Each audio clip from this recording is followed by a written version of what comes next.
95 నుండి అధికారంలో ఉన్న ప్రతిసారి స్థానిక సంస్థల ఎన్నికలంటే ఎందుకు భయపడతారో చంద్రబాబు గారు అర్థం గారు. కిరణ్ కుమార్ రెడ్డి పెట్టాడు గదా!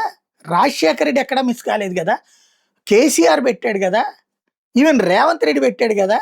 రేవంత్ రెడ్డి కూడా పాపం గురువుగారి నుంచి వచ్చినట్టు కొన్ని రోజులు లేట్ చేశాడు. ఇప్పుడు స్పెషల్ ఆఫీసర్స్ పాలన బిగినట. ఏప్రిల్ 2తో పంచాయతీల కాలం ముగియనున్న నేపథ్యంలో స్పెషల్ ఆఫీసర్లను పెడతారట.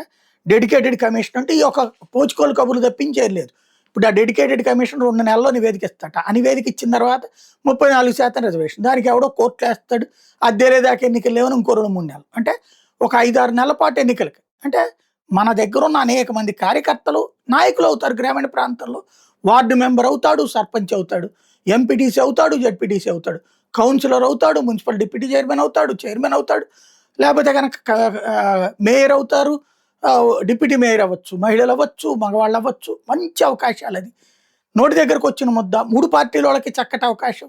ఎందుకు చెడగొట్టుకుంటున్నారు అనేది అర్థం కాదు.